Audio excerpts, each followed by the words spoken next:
Alright, and sound is on. Okay, so the stream is up. Everything looks to be running okay. So we're just going to try and cast some Blitz tournament just to test out our new streaming technologies. Just some fancy pants stuff. And basically try and get ready for Legend of the Stars, which is happening later this year. We've got the qualifiers starting soon. There'll be 4 of those guys. Oh, and then there'll be the grand finals again, and we'll see if we can produce some top quality streaming content for that. Alright, let's clear everything off and get rid of the drawer, and I think we will start.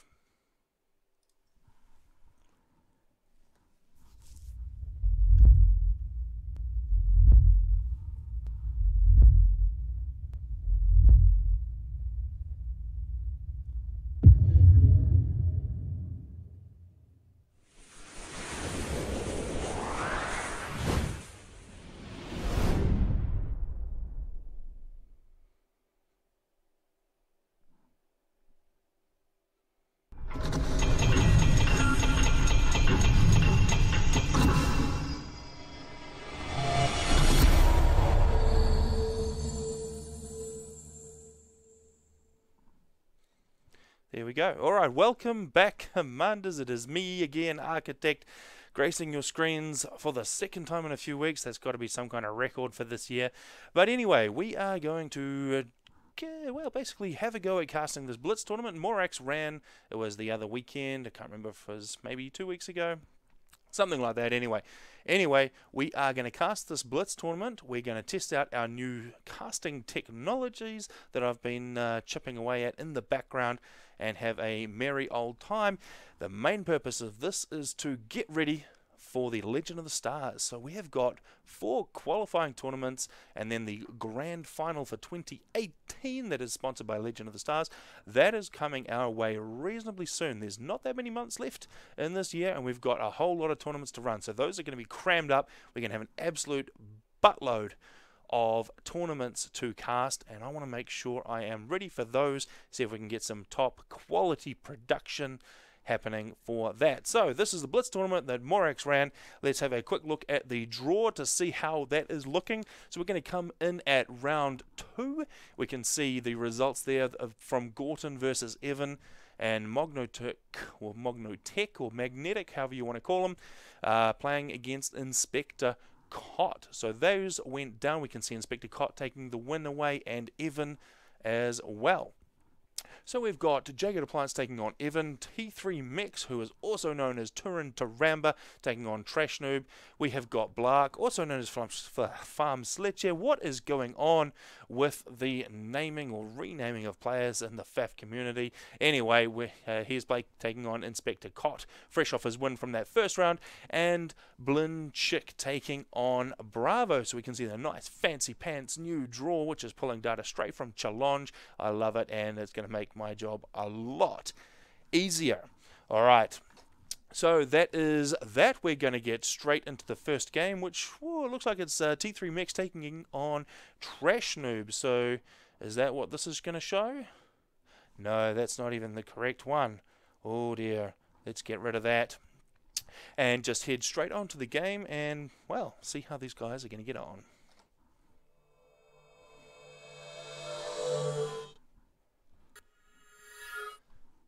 Alright, so we have got that, and, well, we are monitoring the situation. There we go, T3 Mix taking on Trash Noob. The map is Valen Vion, 10 by 10 kilometers, and let's go and have a quick look at T3 Mix and his starting build order. So he's going to go the UEF faction in bright yellow there. He's going to throw down that first land factory. He's going to go for adjacency on that first T1 mix that he's going to put down, and we can see a whole lot of plans for power generators around a second air factory for him. His opponent down in the bottom right corner also going UEF, so we do have a UEF mirror matchup. He's going to get his first land factory down.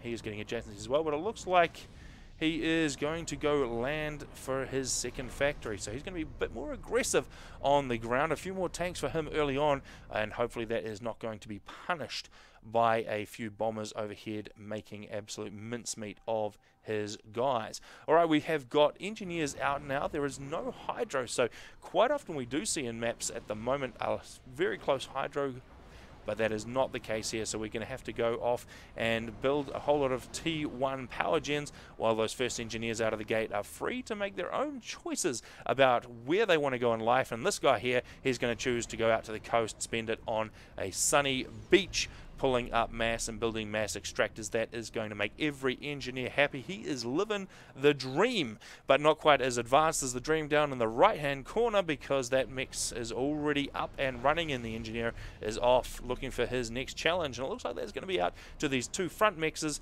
and then probably at some point he's going to pick up all of this reclaim in here, because they are going to need extra mass to get themselves up and running. We can see actually T3 Mix with a little bit of reclaim on the board already, but not so for Trash Noob. Not going for that. He's going to save it up for later, maybe use it to get a few more tanks when he is getting his land factory. Ah, no, he's switched up. There we go. He's put his third air factory down, so he will be seeing a few tanks rolling out of that factory anytime soon. And I can't even pronounce everything. This is what happens when you do a test, ladies and gentlemen. You can't even pronounce words. It is, well, 11 o'clock at night. Wow. Too bad. Okay. That air factory is up and running for T3 Mix, or for Turin Taramba. He's going to get that first air scout out of the gate. He is going to be able to get some eyes on to what Trash Noob is doing, but he's actually got some eyes already, although those eyes are dying very quickly as they run into the tanks there for Trash Noob. But the scout's going to fly right on overhead and get a really good view of what's happening. He's going to see that second land factory from Trash Noob, and he'll know he's going to be a wee bit behind in the production stakes for the interim.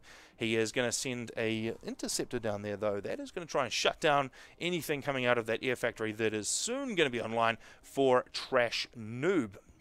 Meanwhile, T3 Mix getting his power situation under control, and there we go. We are seeing a bomber in production. He's going to try and take advantage of that air factory, and actually a transport up next as well, so he's going to use the extra mobility from that to try and take some of those islands extra fast and get a leg up on the economy. Speaking of economy, he is a couple of mixes behind Trash Noob right now. We can see only 9 mass per tick up there on the scoreboard compared to 19 for Trash Noob, and that is these extra mass extractors built up on the front lines here. Hopefully he will be able to keep those alive. They will perhaps die to some air power, which is not going to be too far away. Have we got that bomber out yet? No. Yes, where is it? There it is, over here. But there is an interceptor rolling in. He needs to make absolutely sure he saves that bomber from an untimely demise. Oh, I'm not sure he's going to do it. He's got his 2 interceptors coming in, but they're chasing the scout instead of the interceptor. The inti here for Trash Noob gets another pass on the bomber, bringing it down to only, what is that, 55 health. Oh, that is not looking good. He is going to go down any second, and unfortunately just, I think, a single engineer kill for that bomber, not really making it count. That is a little sad for him. We do have some good expansion plans coming down, or coming up here, for T3 Mix or Turin. He's got some more mixes online, grabbing up some of that reclaim. How we're looking at the reclaim, he's got 1.5, 1.6 on the scoreboard, which is double what Trash Noob has. So he is doing a fairly good job on the eco this early on. He's got a few extra tanks worth of mass that has been pulled in his way, and it's only going to get worse now for Trash Noob, because there is now landed engineers on these islands. Well, they are going to start grabbing all those mixes. So we can see there's an extra 6 mass extractors on that island. There is an extra 2 on this island. That is a very, very big boost. And unless he can get out and grab this top right island in the very near future, he's going to be lagging behind in eco. But what he's not lagging behind in is in ground troops. And there is a very nasty looking swarm of tanks rolling up towards this top right of the main island. They are going to absolutely demolish anything that they come across unless they run into the ACU. But the problem here for T3 Mechs Turin is his ACU is quite slow, and he has got a wide island to cover. He's going to need a lot more ground troops to fill in those gaps and stop a run by getting back into his base. And if that happens, then you can kiss goodbye to the eco back here. And there's a lot of eco going up, a whole lot of Tech 1 power gens. We can see a big line there. He is making sure he does not run short. Although he doesn't have a full bar, he is in a slightly better situation than Trash Noob with 440 income compared to 340, but still balancing very, very well. We can see in the bar, not overflowing energy at all. He's making very good use of it, and he'll be pushing his air power with all of that extra energy being produced. That transport finding its way into the sights of some interceptors there for Trash Noob, and down it goes, but not after it has managed to land a couple of engines down here, so they get to work on a factory. And this could be big trouble for Trash Noob if he can't get some presence on that island very quickly. He's going to find that his eco is very, very outmaneuvered. He does have the couple of mixes on that small island. He does have some naval factories up. That is going to be a little bit harder to push frigates out of those naval factories, though, with a slightly constrained mass supply. Alright, we have got some interceptors taking on some tanks, and they are going to get the heck out of there because they are always going to lose every single time.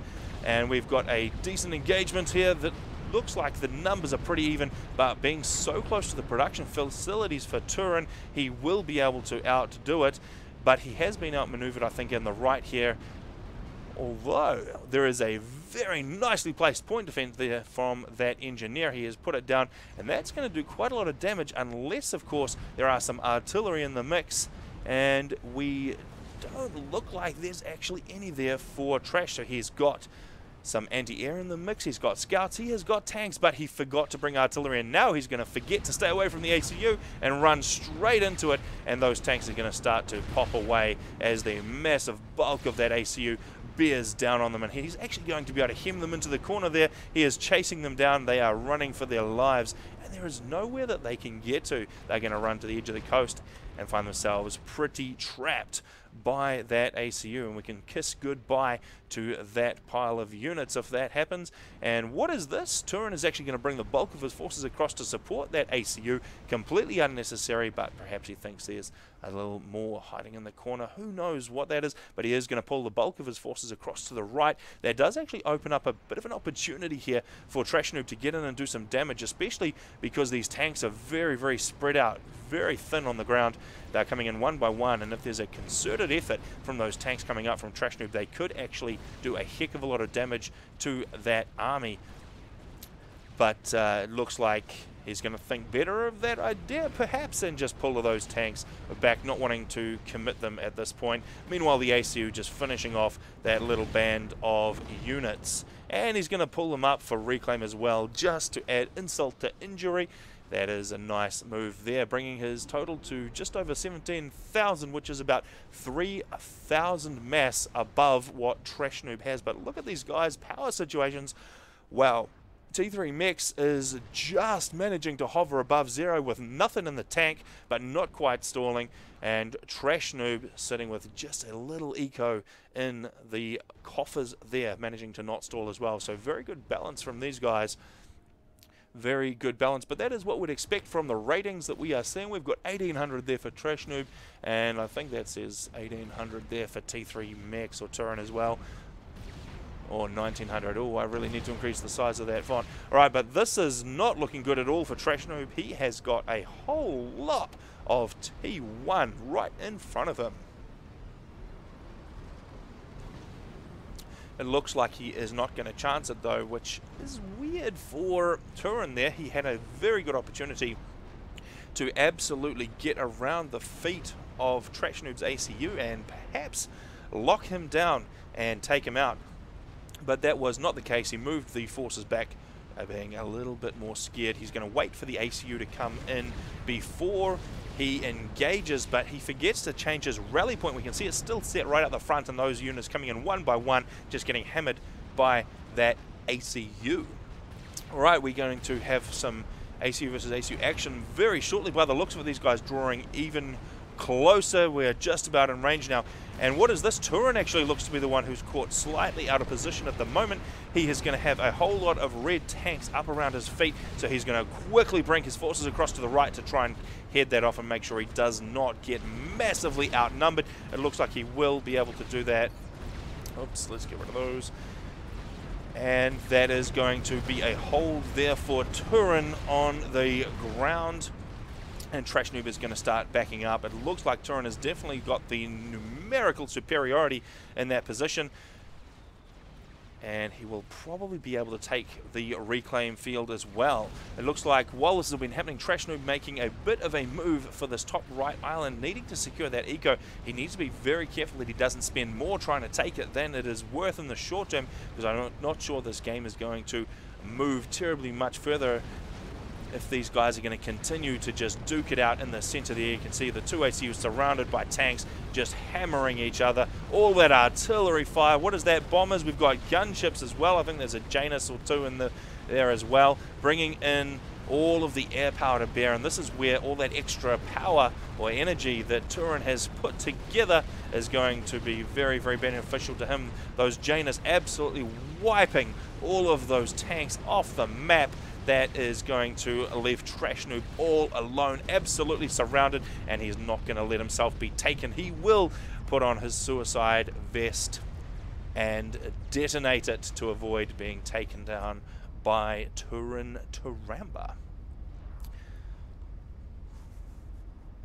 Alright, that was some very interesting ACU on ACU play. Well, semi-interesting at least. Alright.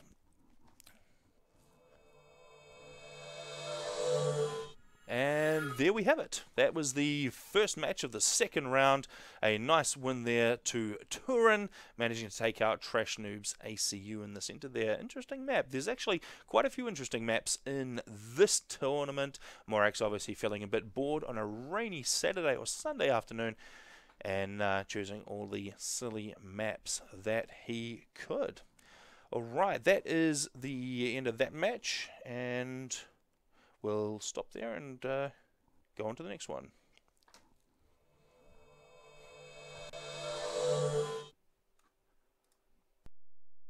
Right, just stop the recording. Okay. So, looks like there's actually a couple of people watching. That's interesting. Alright, so we are just casting the Blitz tournament that Morax ran the other week. The main purpose of this is to test out the casting setup, because we've got a whole lot of Legend of the Stars coming along in the next couple of months. We are in September already, and this whole thing needs to be Legend of the Stars needs to be finished by the end of the year. So, well, that is 4 qualifying tournaments plus a finals, which in previous years has been 2 days.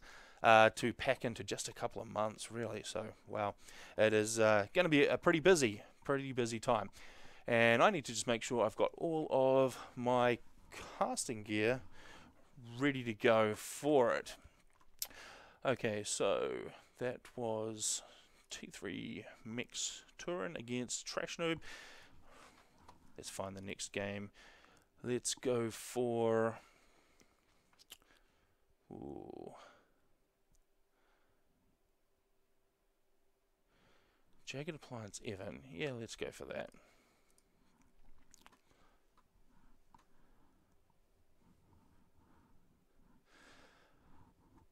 Okay, generate.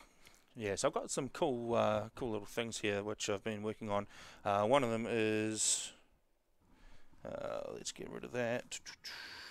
So obviously green screen and casting desk, which makes for cool presentation. Also the draw, which pulls directly from Challenge and renders it, so we can see I've put the result in there for Turin winning that match. We'll cover Jagged Appliance Evan coming up next, and yeah, and obviously the overlay that you guys saw in that match with the scores. So instead of using the traditional scoreboard, we've got this nice overlay which shows the mass bars and energy bars of the players, which is really fantastic. Okay, let's kill all that and get this next game up, which is game number 5 by the looks of it. Game 5. Alright, let's let that load up. And we'll present again. Now I'll hit the record button so that I'm making recordings of each of these game sessions. I kind of felt like I might want to make one big long recording rather than a whole lot of 20-minute ones, because games and tournaments like this can be pretty fast, 10-20 minutes easily, and not the sort of epics that you get from that guy likes to cast. Okay.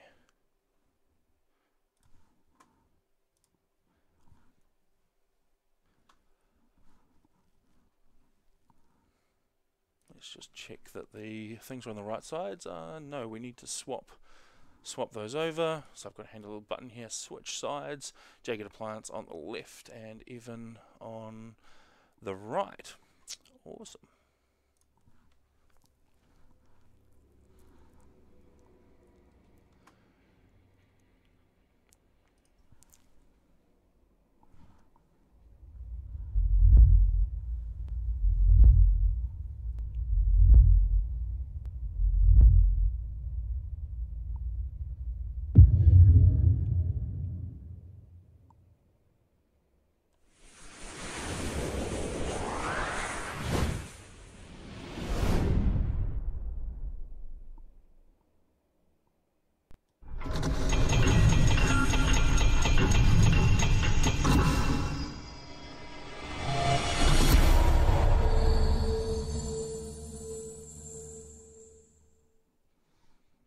Welcome back, Commanders. Here we go again with another round of Morax's Blitz tournament where we are testing our setup, making sure everything is ready for Legend of the Stars later on this year. So we just watched Turin Taramba take out Trash Noob. That was on, what is this map? I don't even know. Something silly. And Morax choosing the silliest maps he can for a Blitz tournament. It's on a rainy Saturday afternoon, yeah, something like that. Apparently that is the deal. So anyway, we are going to have a quick look here at what the draw looks like. We're going to cover now Jagged Appliance taking on Evan up in the top there. That is going to yield a winner who will take on Turin Taramba in the next round. Of course, this is a double elimination tournament, so if these guys do lose a match, they drop down into the bottom bracket, which we can't see here. And the ultimate winner of that gets to come back and face off against the champion from our top bracket for a second chance at victory. Alright, so let's see what we are going to look at. There we go. We have got Jagged Appliance taking on Evan. Let's get straight into it. And we can see here it is Valenvarion. I can't even pronounce that name, but that is the map that we are playing on. We have got Jagged Appliance in the top left, and we have got Evan in the bottom right.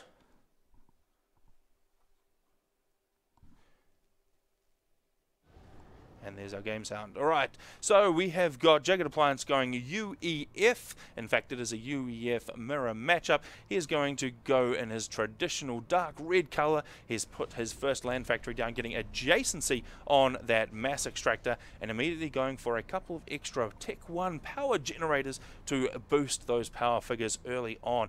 He doesn't have a huge amount of mass available. There is a bit of reclaim floating around that the engineers are going to be able to pick up, and we can actually see that first engineer out of the gates has headed across to grab some of that, and he'll try and use all the extra power from those early gens to make some good tanks and things out of that. In fact, we don't know what he's going to go for second because he hasn't planned that second factory. So he may throw down a couple of extra P-gens and then an air factory. Or he might go land. Actually, there's a lot of power gens going down, so that tells us it is going to be an air factory. And that's what his plan is. So he's going to go second air, try and get a bit of surveillance on, perhaps even a bomber if he can make use of it. Now down in the bottom right corner, Evan, he has got couple of power gens just going down now, so we can see he's going to go second land, and then he's going to get his air factory up last. But there is not a lot of power generators planned to support all of that. There are also no hydros. If we zoom out a bit, we can see no hydros anywhere to be seen on this particular map. It does make it a wee bit harder for these guys to fill their coffers with power. And we can see just about out of power there. Jagged Appliance, how is his balance going to go? Wow, he is managing to rein that in very nicely. Just before he hit bottom, he reversed that trend and managed to start refilling it, though he does have quite a bit of mass that he wants to spend. These guys at this level, we've got 1800 and 1700. They really don't want to have much mass in storage. They want to have all of that invested in as much offensive capability as possible. Jagged Appliance making a very good move out the front here. He has got those 2 mass extractors already after picking up all that manual reclaim, and we can see a whole lot more manual reclaim going down from him. So high APM, they're going to yield good results. How is the mass looking? He's about 200 total, 300 maybe, total mass in front of Evan at the moment. That will translate into half a dozen tanks, not a huge amount, but in the right place at the right time, they could do a heck of a lot of damage. We can see that first scout out over the top, and it was anticipated by Evan because he does have Tech 1 mobile anti-air in the mix. So he has invested in that early on, which tells us he was expecting that. He knew he was going to be behind somehow. Maybe he just knows Jagged so well that he would expect him to put that second air factory in place.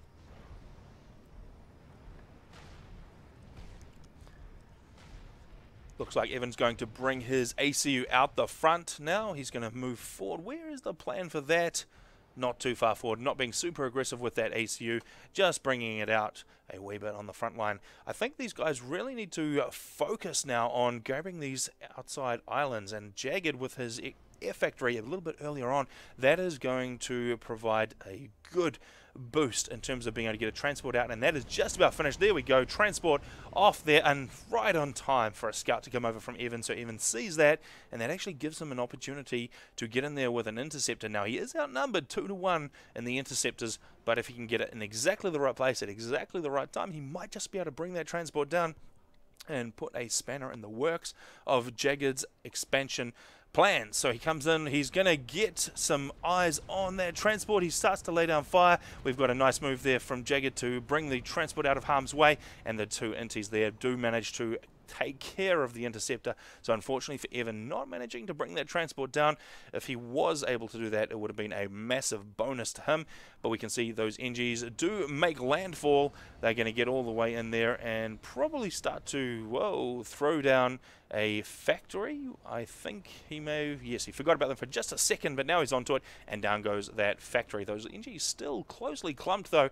A single bomber from Evan would be able to take them all out, but I don't think Evan has any capability to do that at the moment. He's just trying to catch up on air, still needs to get a transport of his own online.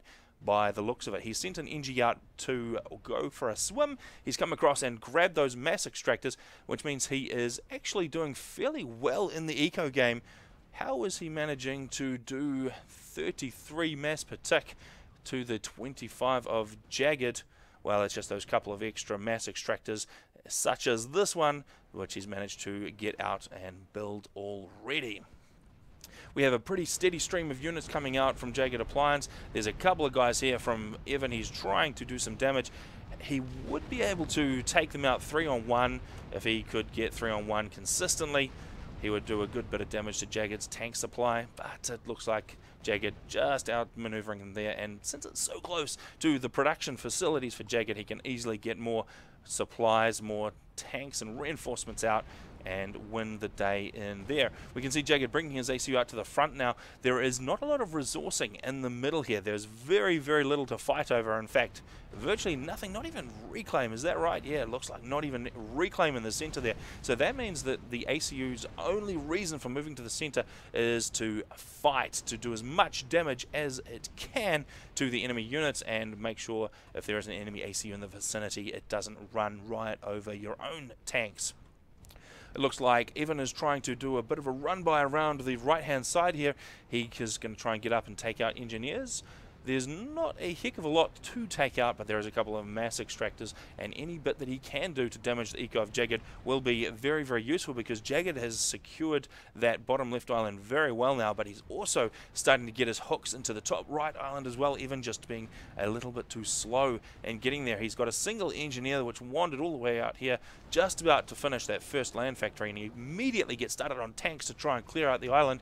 But there are 3 engineers on hand for Jagged, so he's going to be able to put together a whole stack of factories. Well, actually, that's not the plan. The plan is to build out the resourcing, a point defense, and then think about some extra factories, which means it is going to be 1 factory versus 1 factory for the meanwhile. And Evan maybe just has a chance to be able to take it out. He has just that 1 engineer, but because it is immediately getting to work on that second land factory, he might actually be able to outproduce tanks on this island and win the day. Small skirmishes happening on the center island here. These guys just trying to jockey for position. The mixes have been cleared out, so we can see another engineer rolling in from Jagged to rebuild those. They are slowly going to get redone, and there's enough forces here from Jagged to be able to get in there and take out those 4 units that are just wandering around, causing a bit of a nuisance of themselves. Meanwhile, these guys lining up, ready to face off in here. But where is the ACU for Evan? Well, he is all the way back here. What has he been doing? He's been hanging out, maybe building factories. I didn't quite catch what he was doing, but he's certainly not getting up into the fight, and that's going to be a problem, because he's going to lose all of these units up here, and they're going to turn to reclaim for Jagged Appliance, and that is going to just fuel it even more. The total mass at this point is actually surprisingly even just a wee bit ahead in both score and total mass taken in.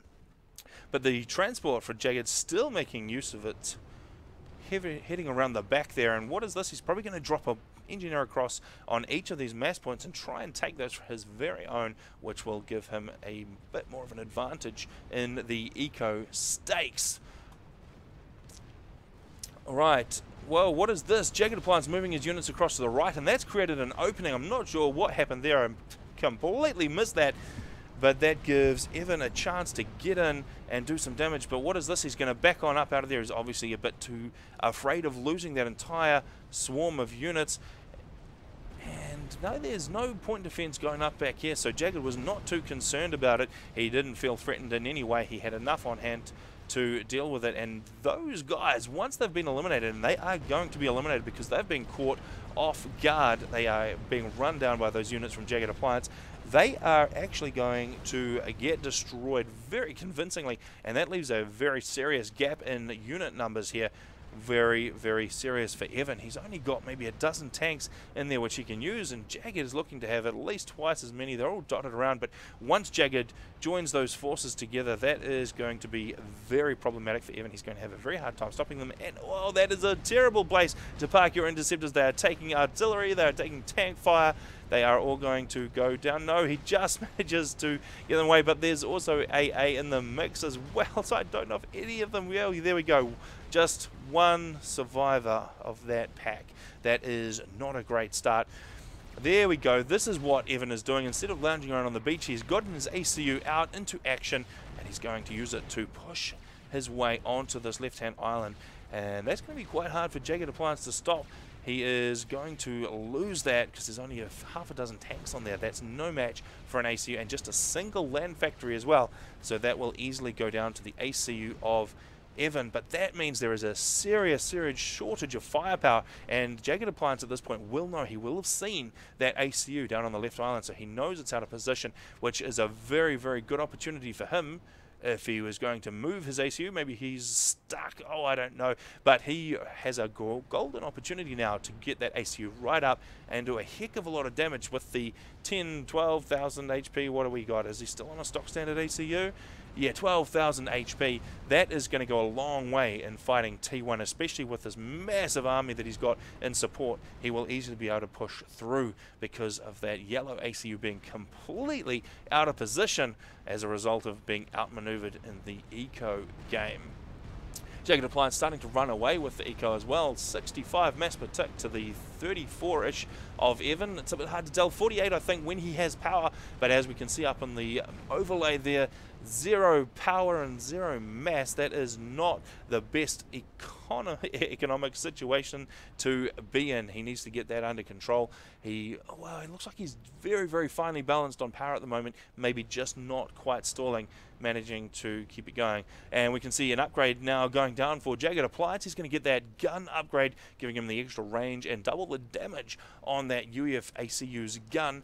That is intent on one thing and one thing only, and that is trampling over the T1 units that are in front of him. So those T1 tanks better be scared from Evan, because they are going to go bye-bye as soon as that is completed. It's about 30% complete as well, so he will not be too far away. Jagged Appliance having plenty of power, up to 1.4k income. He must have some Tech 2 power in the works. There we go. He's got his one generator online, putting a shield up as well, just for good measure and security. That means he has got oodles of power to get that gun upgrade. But what is this? A lone engineer out here for Evan. Just a couple of hit points left on him. Unfortunately not making use of that. That would have been a hero engineer if he had managed to get in there and give him some orders. We have got maybe an attempt at a pincer here from Jagged, but he sent only a few tanks around one side, and that is not going to work particularly well for him. He's going to lose those tanks into this tight cluster of yellow strikers, which are just floating around here, but they are still out of position. And well, that is an interesting move, because that circular pattern, we can see they were given an assist order on this tank here. So obviously this guy is super important. Can't quite see what is so important about him, but that is clearly the case. But those guys out of position and potentially letting Jagged run by down to the right. Although on this map, not a huge amount of advantage to be gained by getting a run by down on this side. There's 3 mass extractors which can be taken out, but that is only 6 mass per tick. Sure, that's a decent chunk of Evan's eco at the moment, because he is suffering a little bit on the mass income stakes. In fact, look at all of these paused naval factories. He just does not have the mass to run those guys. They are all paused, and probably not a lot of naval fighting going on anyway, so that is not an area where he needs to invest right now. He needs to push all of that mass into these land factories to get as many tanks online, because that is where the main threat is coming from, across on the center island here. He's doing reasonably well at keeping Jagged Appliance from advancing too much, but all of that pause what has that done? That's given Jagged Appliance a chance to get up to Tech 2, and we can see a few pillars in the mix as well, and that number is only going to increase now. And those guys have got way too many HP and way too much damage to possibly be countered by this little force of T1 here from Evan. He really needs his ACU on board, and that is exactly what he's doing. He's bringing the ACU back, just popped back up into the green from the regen that he suffered taking that island. In fact, he didn't even take that island. He is foregoing the left-hand island because there's artillery floating around causing him too much of a headache, so he's going to come back into the main island. But now I fear it was too late.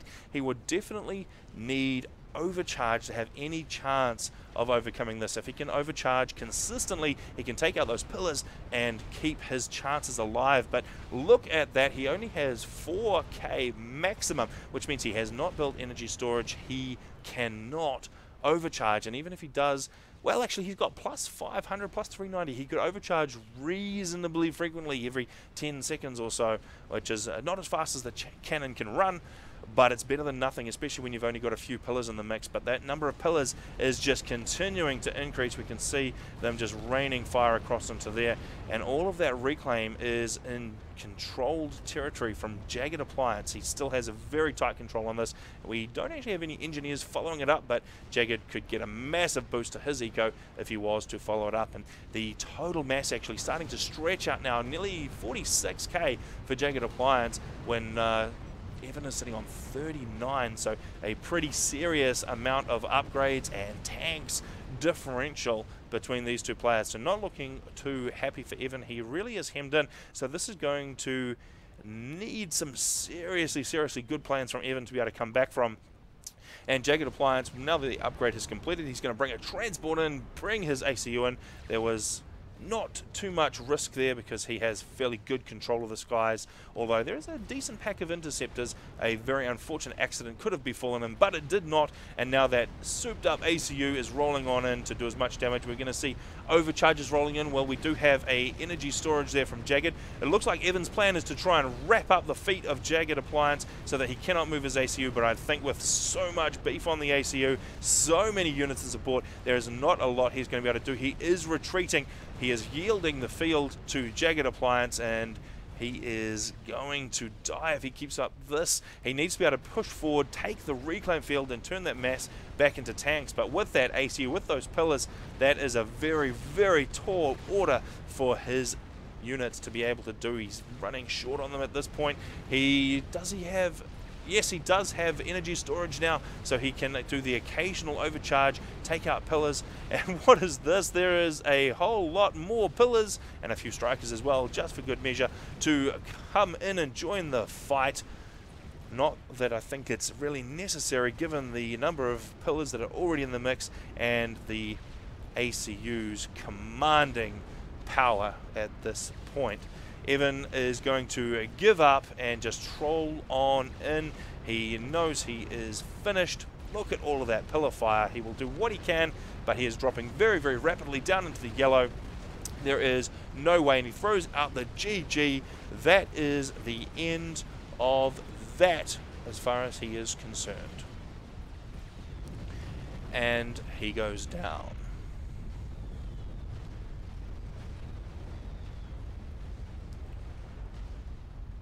Alright, we can see there that Jagged Appliance is going to be facing off against Turin Taramba in that semi-final. That'll determine who goes through to the final and faces the winner from the double elimination. So the guys, when they drop out of this tournament, they actually get a second chance. The winner of that is going to come back and face the winner out of this top bracket. So, never fear. It looks like Turin can come back and maybe have a second go if he can fight his way through the fracas. Alright, and that is that match completed. Whoa. Alright, that map, Valen Varwan, whatever the name is, it is fairly close combat. A lot of T1 spam, but we did actually see some T2 that time around. So, there you have it. Alright, this is the Blitz tournament that Morax ran, and next time we'll be going on to round 3, I think. Thanks for watching.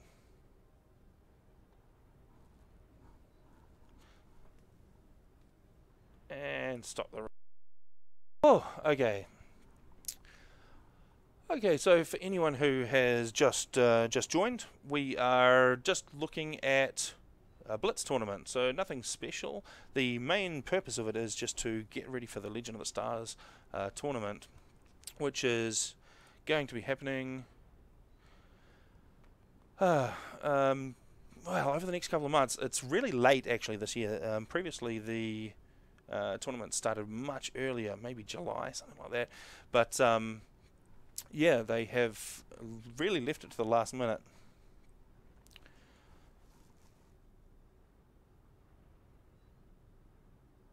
Excuse me. Yeah, so they left it to the last minute, and we've now got 4 qualifying tournaments plus a grand finals to go in just a couple of months. So I am just getting everything ready for streaming, getting all of the overlay, the draw, this stuff here. Making sure all of that is actually working. So what it's actually doing is pulling direct from the challenge page, from the challenge API actually, and it's generating the draw there, which is really cool, as long as they continue to use challenge. And it gives me the ability to produce nice looking graphics and things like up next, blah blah blah, these guys. Yeah. I see Reese. What's the overlay mod called? It's actually not a mod. It's watching the game memory to grab those figures, because you can't actually get those figures for each player, like the mass and energy they've currently got in storage. You can't actually grab those from a scoreboard, so I'm having to pull those directly out and render it all. So it's a separate process that's running. It's all linked into the challenge tournament draw display and blah blah blah. Yeah, and it's really cool because it means I don't have to switch views. I don't have to show one person's point of view to be able to see the ecos and see how they're getting on, and especially when they're stalling, you can see super easily when one player is stalling. So that's really cool. Yeah. Okay, so I think I might do one more match. What are we looking at here? What are we looking at? Jagged Appliance and Turin. What was the other match at that same level? There was... let's fill in those. So we had Black against Farm Sledge. They took out Inspector Cott and Bravo in their respective matches. So what I might do is just pop on through the results for that. There we go. Jagged Appliance taking on Blinchick. So we'll skip straight to that. So we'll gloss over Black versus Blinchick and just know that Blinchick won. Whew. Okay, so let's get Jagged Appliance versus Blinchick ready. Where is that? Jagged Appliance, Blinchick. Actually, how do you even say that now? I always say it Blinchick, but Blinchok? I don't know. I have no idea. Okay, so we've got that draw ready to go.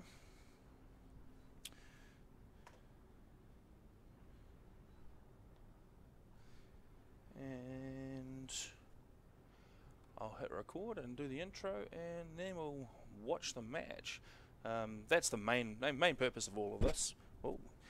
So that I can just get back into the headspace, because I haven't done tournaments for, well, it must be 9 months now, since I did some when the last Legend of the Stars was happening. I did a little bit during this year, but I really haven't had the time. So I need to make sure everything is working properly, all the transitions are happening, and I can create this nice professional looking output, which is the ultimate goal.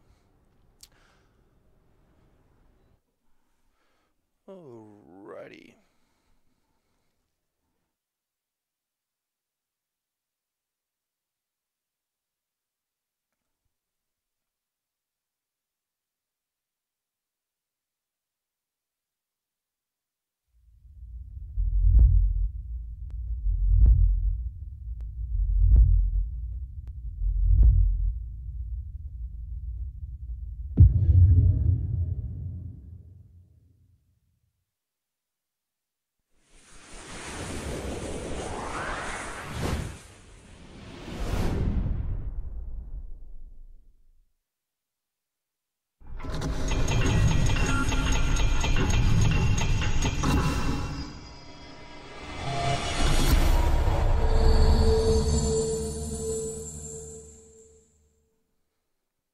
Alright, welcome back. We are still here. We are looking at the Blitz tournament that Morax ran a couple of weeks ago as a test to get ready for Legend of the Stars, so make sure you don't miss Legend of the Stars when it comes out. That is a massive championship. There's, I think, $500 dues, because it's Australian dollars, up for grabs to the champion. There is usually a nice glass trophy as well that Legend of the Stars sends out, and it's, well, basically a good time for everyone. And there's going to be a whole lot of it coming up, because we don't have much time left this year to get all of the qualifiers and then the Grand Championship out of the way. So we are getting all our tournament casting set up ready to go. And we're doing that with Morax's Blitz tournament, because there's just not been a huge number of tournaments happening lately. So let's have a look at the draw that we are looking at. We have gone all the way through to the sort of finals, and when I say sort of finals, that is because it is a double elimination tournament, meaning that the losers of each of those matches drop down into the bottom bracket, and the ultimate winner of that gets to come back and challenge the winner from the top bracket for supremacy in the tournament. So we've worked our way all the way to Jagged Appliance taking on Blitz. I presume that is how we pronounce his name, but we are going to have a look at how those guys are going to get on. Let me just fire the match up and get it all ready. Oh, this replay is corrupted. Are you serious? Forged Alliance forever. Okay, that is not a great start. Jagged Appliance, Blitz. Replay is corrupted. Wow. Wow, thanks. Okay, let's look at the next match. And that one isn't telling me it's corrupted, so that is a slightly better sign. Let's just figure out where we are with everything, and then we can get into casting the match. And the reason I'm streaming this is so that I don't have the ability just to hit stop and do over like I do when I'm just recording, because I want to make sure that when we do this for real, for Legend of the Stars, well, it is as seamless as possible. So we have got Blitz against T3 Max. Okay, so what we're going to do is we're going to put the result. What? This is the last match of the bottom bracket. That is what it is. So let's go ahead and cast this one.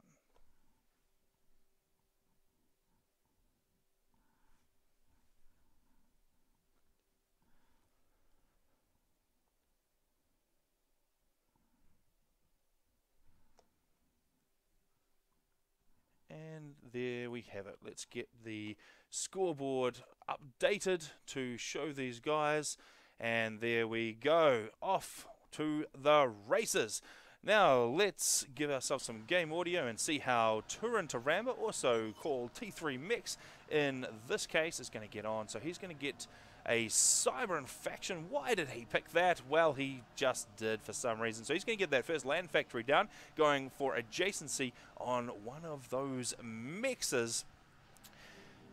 And then he will be going after that Hydro, I do suspect. So this is an interesting pick for Morax, who so far in the tournament, he has chosen some very silly maps, very unusual maps, but then he's going to go for a very, very old school standard Certus Major and have these guys fight it out. This could easily turn into a slugfest with the amount of reclaim and everything that is going on, especially if you look in the center here, and this has got that quantum gateway that can be captured or reclaimed, turned into mass.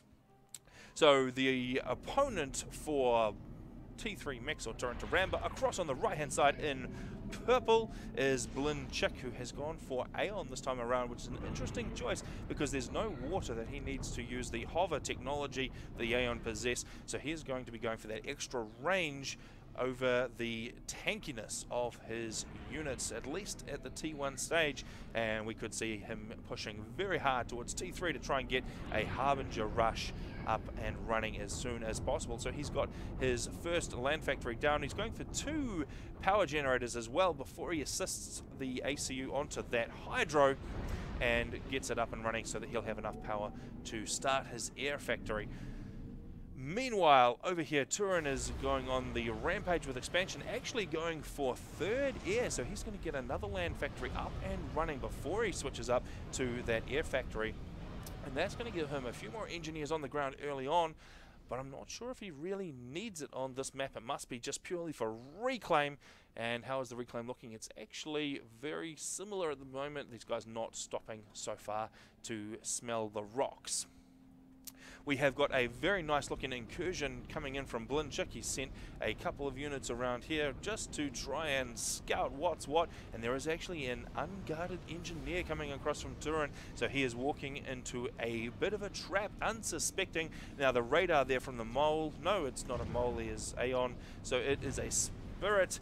He has picked it up and they're going to come in and try and take out. We can see the flare is unloading shots onto the NG, and it's going to go down very, very quickly. So that's a nice pickup there, but he is going to have to back on up out of there before those guys get chased down by this Mantis, which is on its way to form a bit of a protection detail, even though it is slightly too late. So it looks like Blitz is going to redirect those troops and come and try and pick up this NG. He has got it on the radar so far, but there is a Mantis inbound, and that Mantis will easily be able to take out the flare, and it looks like Blitz has realized that. He's going to try and get that guy out of there and try and save him. At this point, his best bet would be to try and come around and pick up that NG, but because there is a mole with the Mantis, it looks like Turin is going to be aware of what's trying to happen, and he's going to keep that engineer reasonably safe, and that's going to start contributing to the reclaim figures over there for the yellow team.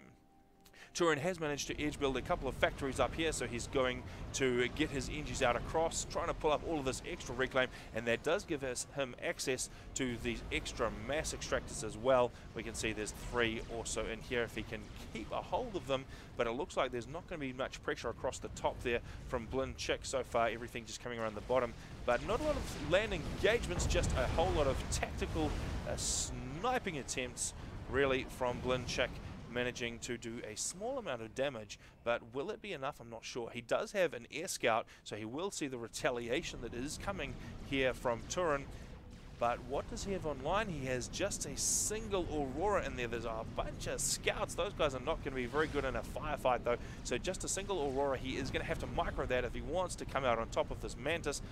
But if he just sits there and eats fire to the face, he is not going to do too well with the lower HP on those tanks there.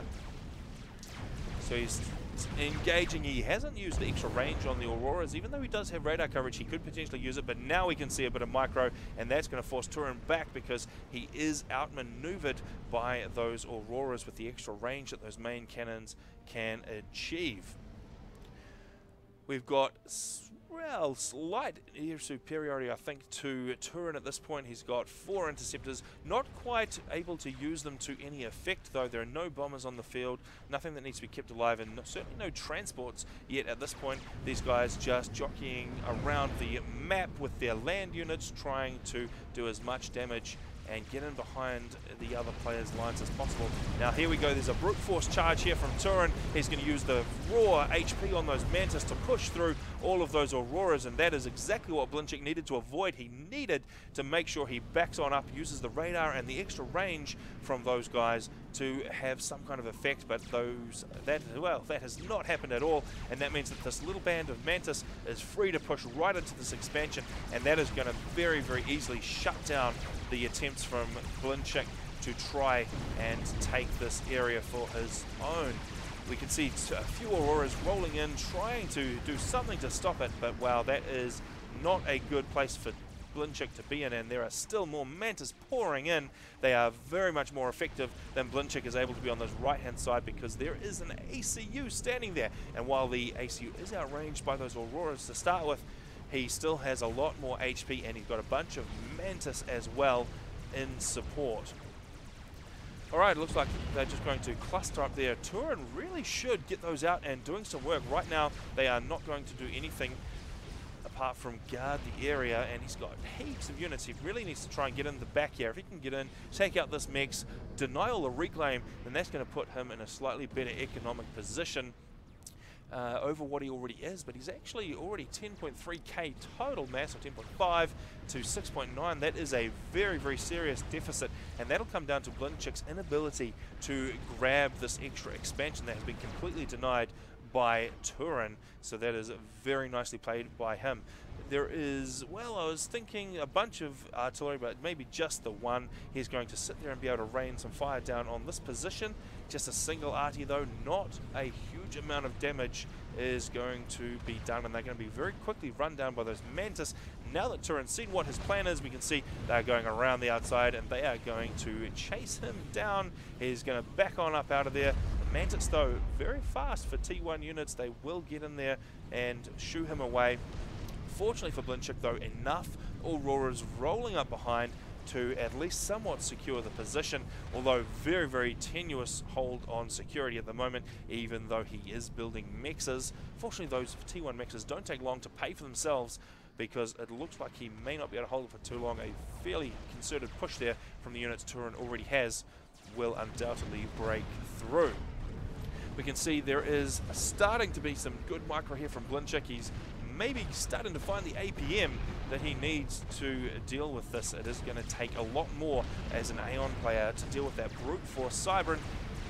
And if he can manage it, then the extra range will be very, very beneficial. But if he just sits there and takes Mantis Fire to the face, oh, that is not going to work particularly well. One-for-one trade-offs is not quite going to be achieved by that strategy, and he will come off slightly worse. All right, Turin has decided to push down here. He is going to be able to take out the EG focus firing him, and that does deny that land factory that was trying to be built to secure the position. But now it's actually split the units in half there for Turin. He's got just a few Mantis down here. They're going to get chased down by these Auroras. There's not a lot they're going to do. That is a small loss there for Turin, but fortunately, he's got a whole lot more Mantis back here, and he has got the ACU in the general vicinity. By general vicinity, I mean actually in the center, who is scooping up heaps of mass, and we're going to be able to watch that reclaim figure just rocket up as he pulls all of that in. That is a huge win to Turin. We are going to see the score and mass total absolutely skyrocket, 22k to 12k. How is Blitz still even in this match? That is not a good place to be. Although there is a lot more support for Blitz in the center there, he will take a few rounds from that Cybran ACU cannon before Turin backs on up out of there, which he does need to do because he is starting to take fire from those Auroras. We can see a whole lot of support rolling on in now, or crawling in because they've got legs, because it's Cybran and they're bugs. So they are going to come in and hopefully hold the line a wee bit, but that is not great. Turin is pushing all his ACU all the way back from the front, which he really could have a good chance of doing that, especially if he has enough energy to get that gun upgrade. And he's no doubt got enough mass, because he is absolutely running away with the mass. And if we actually look at the overlay, we can see Blitz is seriously short on power. He only has 400 power compared to the 1.3k that Turin has got. That is falling massively behind. He surely is working on some T2 power generators in here somewhere. Well, I don't know, there's a whole lot of Tech 1 power gens queued up in some sort of zigzag fashion over here. That is going to be very, very difficult to get a shortfall like that under control. He is managing to stem the tide of that power stall, but not by a whole lot. Well, as I said, he's trying to get it under control, but it does mean that he's got quite a bit of mass in the bank, which he just has no energy to spend right at this time. So that's not a good place at all. Alright, so we've got a very large group of Mantis just hovering around the bottom here, and actually there is a T2 upgrade as well, so we can see a hoplite or two in the mix as well, so the extra range on those guys will be quite deadly to the Auroras if he rolls on in. Now he's got that extra range. Have we got any kind of response here from Blitz? No, we've just seen the Tech 1 Auroras still rolling out. Do we even have a Tech 2 factory online? Not seeing any Tech 2 whatsoever. It could be that I'm blind, but it also could be that Blitz just has not upgraded and is in a serious deficit. He would actually be struggling to upgrade when he has no power. He still needs to get that power under control. We can see all of these engines just massively focusing on power generation. Once the construction stops, that will free up a lot of spend power that he has available, but we can see there the bar starting to fill back up. He is getting it under control. He needs to really get spending on that mass and turn it into T2 and other useful things, but will he be able to do it in time? I don't know if he will, because there is a whole lot of Mantis and hoplites coming on, and he just doesn't have anything to fight them yet.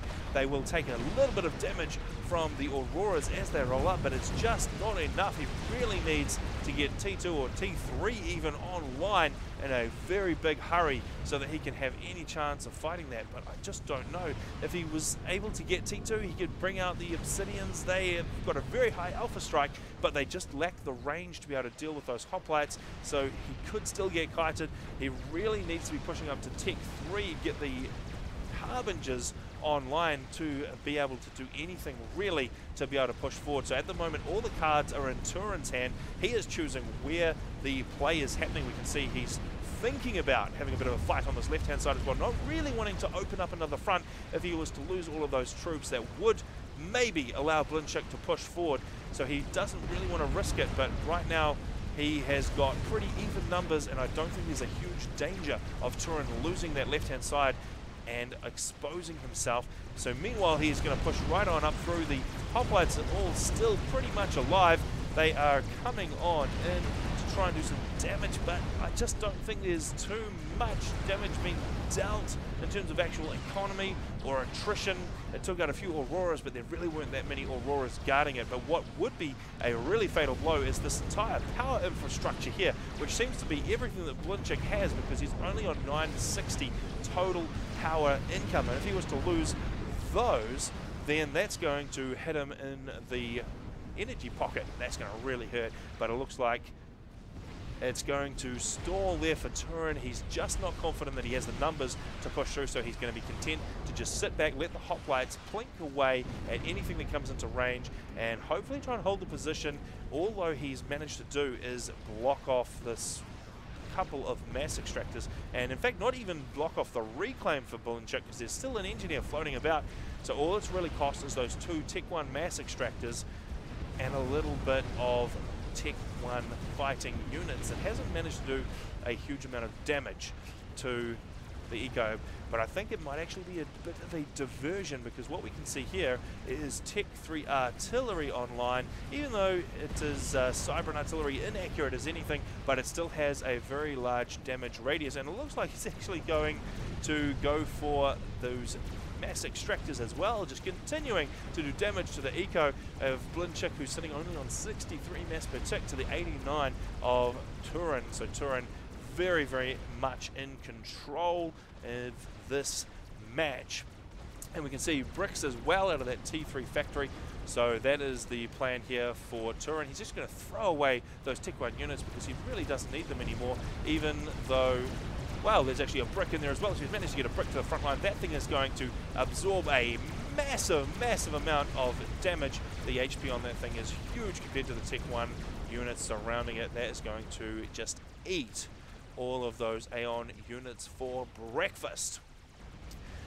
Turin continuing to just build up in the center. He's firing artillery rounds out. He's got bricks just queuing up, and this is going to push back the ACU. So Blinchik really not sure what to do now. We're probably going to see a control K from him any second now, as we realize he has been completely outmaneuvered by Turin Taramba.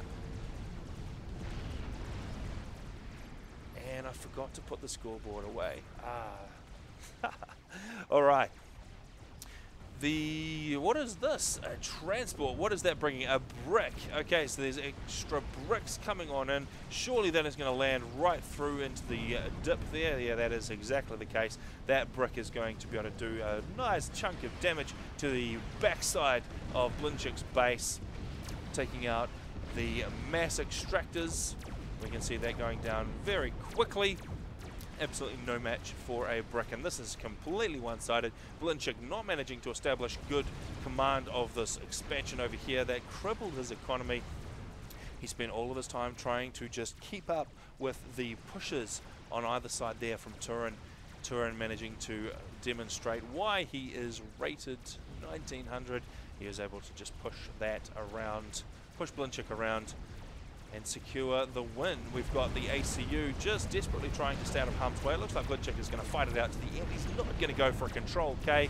He will make Turin finish the job himself, but he is going to find himself wedged between bricks and other bricks, that's not a good place for an ACU to be in, especially if you don't have an overcharge, which he doesn't have. We can see only 4k in storage. He probably would be able to get a couple of overcharges in, although plus 273, plus 170, not a huge amount of energy overflow. He wouldn't be able to recharge that storage very quickly at all, and not a steady stream of overcharges would be coming from that ACU. Alright, this brick is still just causing problems. Blitz is absolutely on the ropes. Now, where is his ACU? Where did he back up to?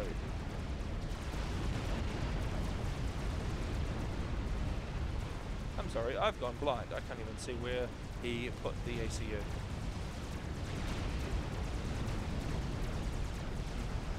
Alright, doesn't even matter. It is... Oh, he transported away. I'm not going blind.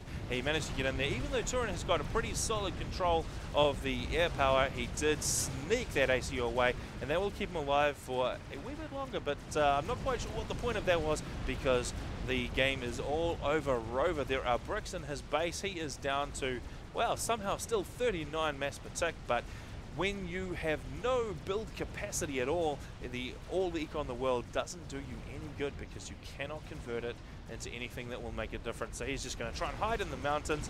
What is this? Oh, this is the most ridiculous play. He is going to try and build walls, but those walls are so short they're not going to protect him at all. So that is a pretty pointless endeavour, and we can see a huge, huge swarm of yellow units just rolling on in. They're going to wrap up this game. Okay, so that is Blitz versus Turin Taramba. That was the final match of the bottom bracket of this tournament. That is going to push Turin Taramba back up into the top, which is, yeah, going to make him take on Jagged Appliance once again. So let's just pop that draw up. We can see Jagged Appliance versus T3 Mix, also known as Turin Taramba. In the background we can hear that ACU finally exploding. So Jagged Appliance, Turin Taramba for the final.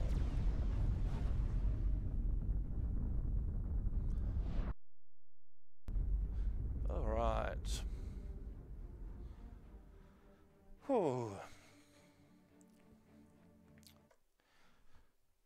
That is the end of that, and oh shoot, it's past midnight and I've got work tomorrow.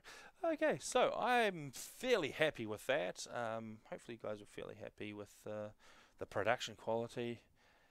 Maybe the cast quality is not superb. It's been quite some time since I was on the casting desk and giving you guys some good commentary of these matches. But I think that went reasonably well. It's all practice, trying to get up and running, and quite happy with the draw there, the scoreboard, the overlay. Everything seems to be working pretty well. I give that a thumbs up. If I can just get back in the right headspace for casting the matches, then that's going to go a long, long way to getting some really good quality content up for you guys, which really has been lacking. I saw Brink's update the other day where he's not really focusing on FAF anymore. He's just a bit burned out with it, he was saying, which I can totally understand, especially at this time of year when the player base drops off. It's really hot in Europe. Not a lot of people are playing it, and everyone would rather be outside or swimming or at the beach rather than playing Forged Alliance. So the player base does tend to drop off, and we've been seeing some pretty poor numbers in Aeolus in the last few weeks especially. Yeah, I might as well just put this back on. There we go. Here's me again. Yeah, so yeah, we've had a lot of tournaments not happen. Where there's been posts in the forums about tournaments, and just been postponed because of lack of interest, which is a bit sad to see. And hopefully we'll be able to pull everyone out of the woodwork with the big prize for the Legion of the Stars tournament. So that's my hope, that we'll be able to bring all the big players back and get some seriously good matches going on. Hopefully we can get the Zocs and the Zlos and the Blodiers and get them playing again, and that would be really cool. Oh, anyway, I'm happy with this test. My studios worked well, my overlays have worked well. Yeah, I think I'll post these up. I was recording the individual videos, even though they were shorter videos. They would still be worth posting up onto YouTube, I think, and we'll get some feedback from everyone. I did post a couple of weeks ago with the first version of the overlay that you saw. It was down the bottom. It had much larger titles. It was not as nice, and yeah, I got some good feedback from that and worked on it in the background, in between all the busy other real life stuff that I've got going on, and yeah, and the result is what you saw today, which I think worked really well. It looks good. Also, just addressed the audio issues as well. I think with having the casting disc and then the casting machine, because normally what you'd have in a situation like this when you're trying to do pro quality content production, you would have a team of people. You'd have separate casters to presenters. So we'd go to the tournament desk, which is this, and you would just talk about the match and the results and the players and blah blah blah blah blah, and then you would hand it off to the casters, and they're sitting at the computers. They can see the screen, and they would give the good narration, and then you'd come back to the desk here and do it all again. But because I've got to do everything, because it's just me, I've got to go to cast and come over to the desk, and I've actually switched up to a headset microphone just because the audio was impossible. I have a proper microphone, but because I'm changing distances away from it, then yeah, it becomes quite difficult to get consistent sound. So hopefully you guys didn't notice the crappy sound. This is a proper cardioid microphone, so it doesn't sound like your average gaming headset, which is a really big plus. And it's going into a mixing board, so hopefully it all sounds tip-top quality and it is good enough for pro presentation. And oh, I'm just really rambling now. So yeah, thanks for watching, guys. If you've got any feedback, feel free to hit me up on Aeolus, on the forums, wherever, or post on the YouTube videos. Feel free. And yeah, hopefully we can get some good stuff going with the Legend of the Stars tournaments, and beyond that would be good.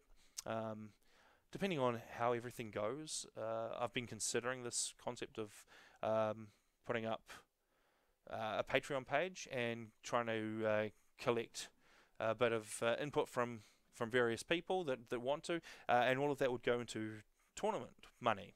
So basically run tournaments, and we could get, maybe if we could have a couple of $100 a month, that would maybe attract some top talent into those tournaments, and we could have some good stuff going.